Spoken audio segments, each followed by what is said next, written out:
I don't care about a Russian. I don't care about what's happening in East India. What I do know is this. If there was a situation in any country other than America where 85 people died in one weekend, people are consistently getting shot. This city has become synonymous with murder. Welcome back to Drink World. It's Big Drink, not the little one. Hey, listen, Brandon, the new host from No Jumper, he's wilding out. Bro's trying to be a pick-me. He's trying to, I don't know why he chose this platform to come and speak this message. Let me, I'm gonna let the clip speak for itself. I just seen that one, but take a little look at this one too. Name one white community that had 85 people shot in one weekend in the past 100 years. That might be tough. Yeah, it's crazy, bro.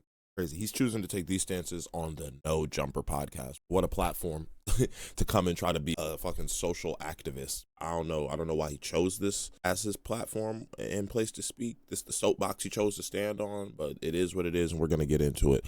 I'm not a fan of some of Brandon's actions, some of the things that he had to say, and it doesn't seem like they are either. It doesn't seem like they agree with him.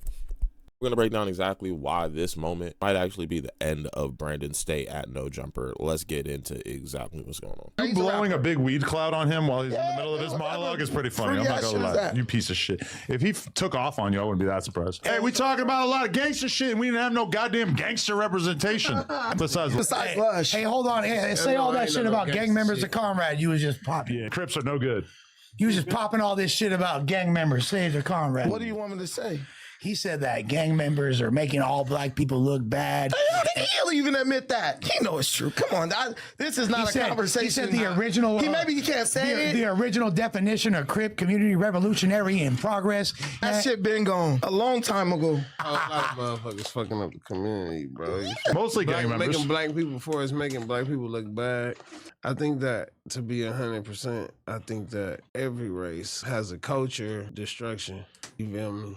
You know, it's just like that, nigga. We don't make the world, we don't make the rules. Here's the thing. So we do extras on everything. So when you talk about the white trailer park, we understand that there's a trailer park with white people who live up in the Catskill Mountains and all that. The Whitakers. The Appalachians. The Hatfields and the McCoys, right? Everything white people do, you gonna make it home for dinner. You know what I'm saying? If you name one white community that had 85 people shot in one weekend in the past 100 years. That might be tough. Nah, I do think bro actually made a pretty good point there. You don't see that type of thing happening there. They're going to try to rebuttal with points about mass murders and things like that. But, bro, it's not the same thing. Mass murders are done by a much larger portion of the population, you know, with blacks only representing, 12 or 13%. There's the whole other, I think whites are 50 or something like that. So one of the largest portions of the population doing what is one of the smallest portions of gun violence. Mass shootings make up the minority of gun violence. I think mass shootings are like 2%, 2 to 3% of like actual gun violence. So you can't conflate the two things. You can't add those statistics in and try to compare it. Try to compare the deaths from mass shootings to the deaths from actual, real, everyday, every week, every night gun violence that actually does happen. In these major cities, every city, bro, every city experiences these forms of gun violence, unfortunately, but every city does not experience mass shootings. You're saying gun violence, but we could talk about drugs. We could talk about suicide. We could talk about, bro, it's a whole lot going on in different communities that's just like all-time high that they not talking about, bro. That's crazier than some goddamn gangs. So there's making it home safe, and then there's 85 people shot, and there's no in between. According to Brandon's logic. Let's just dissect this for what it is. 85 people shot in one weekend. But white people don't have to worry about it. That was in Chicago. And what I'm saying is this. Yes, you might have the drugs. You might have the suicide.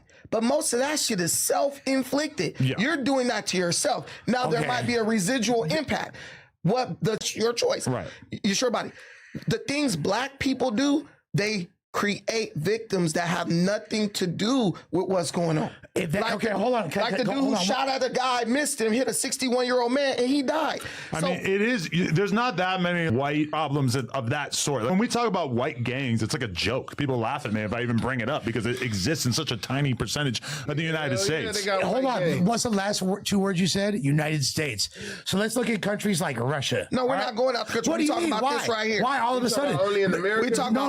You're moving the goalposts. No, I'm not. You're talking about issues that are particular to a race. I don't see this as a race thing. And it's actually interesting that Lush, the white man, actually makes a point in this to say, you're talking about something that's specific to a race of people, meaning that he agrees that black people are just like that inherently and that it's not something that is versus nurture. You know what I'm saying? So this shit don't even happen in Africa. I don't feel like Russia has the kind of honor culture that ends up with these sort of things that we have in America's inner cities. There's definitely incidents of mass murdering all throughout Eastern Europe. But I feel like mass murdering is less interesting to us when we have this conversation because those situations are always going to be outliers in comparison to like gang going back and forth, killing each other over disrespect, which seems like it's a real problem. Dude, like and that really exists. There's gangs in third world countries. You don't think that there's probably fucking GDs and Crips in the Czech Republic. I watch that gang banging and gang shit, fooling shit, but I don't think that it's the craziest thing happening in the world. I don't think it's amongst black people and all that. I don't think shit is like small when it comes to this shit going on, bro. It's wars. It's other shit going on in other countries that you don't even know about. Like, you trying to make it a United States thing. Yeah, you just moved the goalpost with that. What I'm gonna tell you is every gang member know about gang banging. If this shit wasn't the worst shit, it's the worst shit happening to us in America, and that's what you have to focus on. Your goalpost. I don't give a fuck about a Russian. Don't care about Wait a minute. I don't care about a Russian. I don't care about what's happening in East India.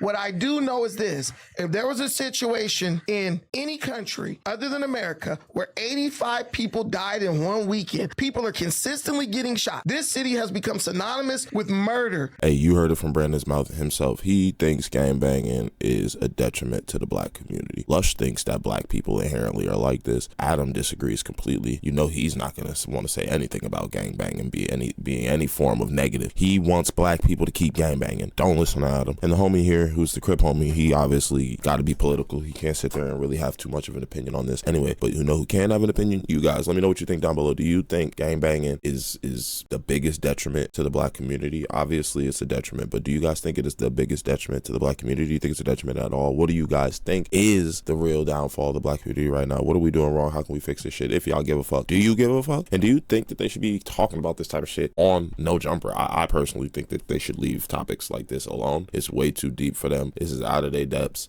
And Brandon is just making himself look crazy going up here trying to talk about topics like this with people who don't give a fuck. Anyway, like, comment, subscribe. I'm gonna see y'all in the next one. Make sure you click this video right here. Click that little thing. Watch that video because it might be the end of Smack's entire career, bro. Broski is an alcoholic. We should pray for him. Hopefully he doesn't get into any more accidents because y'all know that's how he lost his foot, right? Didn't lose his foot, but that's how his shit is fucked up. He admitted to it. He admitted to being drunk and crashing that bike. Watch this video.